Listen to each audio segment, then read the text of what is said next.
തെരഞ്ഞെടുപ്പ് പ്രചാരണത്തിനായി പ്രധാനമന്ത്രി നരേന്ദ്രമോദി ഇന്ന് തൃശ്ശൂരിലെത്തി. ആലത്തൂർ മണ്ഡലത്തിലെ കുന്നംകുളത്ത് പൊതുസമ്മേളനത്തിൽ അദ്ദേഹം പ്രസംഗിച്ചു. ഇവിടെ നിന്ന് ആറ്റിങ്ങൽ മണ്ഡലത്തിലെ കാട്ടാക്കടയിലേക്കാണ് നരേന്ദ്രമോദി പോയത്. ജനുവരി മുതൽ ഇത് 7ാം തവണയാണ് മോദി കേരളത്തിലേക്ക് എത്തുന്നത്. ഇന്നലെ രാത്രി മൈസൂരിൽ നിന്ന് വിമാനമാർഗം രാത്രി 10 മണിയോടെ കൊച്ചി വിമാനത്താവളത്തിലെത്തിയ നരേന്ദ്രമോദി എറണാകുളം ഗസ്റ്റ് ഹൗസിലാണ് രാത്രി തങ്ങിയത്. കേരളത്തിലെ പരിപാടികൾ പൂർത്തിയാക്കി തമിഴ്നാട്ടിൽ എത്തുന്ന നരേന്ദ്രമോദി വൈകിട്ട് 4:30 തിരുനെൽവേലിയിൽ BJP പൊതുയോഗത്തിലാണ് സംസാരിക്കുന്നത്.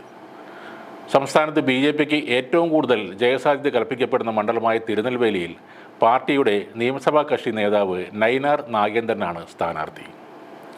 എന്നാൽ പ്രധാനമന്ത്രി അവിടെ എത്തും മുന്നേ മറ്റൊരു സംഭവം നയിനാനെ തേടി അവിടെ എത്തിയിട്ടുണ്ട്.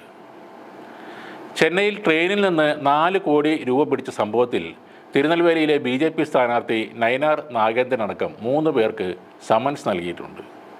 BJP സംസ്ഥാന വ്യവസായ സെൽ അധ്യക്ഷൻ ഗോവർദ്ധനും ഈ സമൻസ് കിട്ടിയിട്ടുണ്ട്. തെരഞ്ഞെടുപ്പിന് ശേഷം സൗകര്യപ്രദമായ ദിവസം ഹാജരാകാനാണ് താമ്പരം പോലീസ് നിർദ്ദേശിച്ചിരിക്കുന്നത്. അതേസമയം ട്രെയിനിൽ നിന്ന് പിടികൂടിയ പണവുമായി ബന്ധം ഇല്ലെന്നാണ് നയിനാർ നാഗേന്ദ്രൻ പറയുന്നത്. പിടിച്ചെടുത്ത പണവുമായി തനിക്ക് ബന്ധമില്ലെന്ന നയിനാർ നാഗേന്ദ്രൻ്റെ പ്രസ്താവന പോലീസ് വിശ്വസിക്കുന്നില്ല.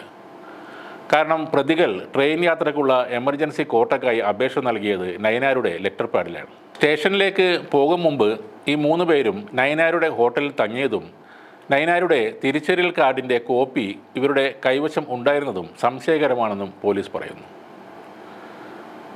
അറസ്റ്റിലായ BJP പ്രവർത്തകൻ സതീഷിൻ്റെ ഫോണിൽ നിന്ന് നിർണായകമായ ചില വിവരങ്ങൾ കിട്ടിയെന്നും പോലീസ് പറയുന്നുണ്ട്. വോട്ടർമാർക്ക് പണം നൽകാൻ ശ്രമിച്ച നയിനാറിനെ അയോഗ്യനാക്കണമെന്നാവശ്യപ്പെട്ട് തെരഞ്ഞെടുപ്പ് കമ്മീഷനെ സമീപിക്കുമെന്ന് CPIയും പറഞ്ഞിട്ടുണ്ട്. പാർട്ടി നേതാവായ K. അണ്ണാമലൈ പറയുന്നത് ഈ പണവുമായി ബന്ധമില്ലെന്ന് നയിനാർ തന്നെ പറഞ്ഞിട്ടുണ്ടെന്നും ശരിയായ അന്വേഷണം നടക്കട്ടെ എന്നുമാണ്. അന്വേഷണം എന്തായാലും ചില കാര്യങ്ങൾ വ്യക്തമാണ്.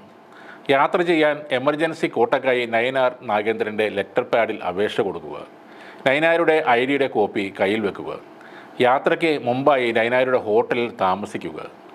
4 കോടിയുമായി നയിനാർ നാഗേന്ദ്രൻ്റെ ബന്ധമില്ലെന്ന് സ്ഥാപിക്കാൻ BJP കുറച്ച് കഷ്ടപ്പെടേണ്ടി വരും.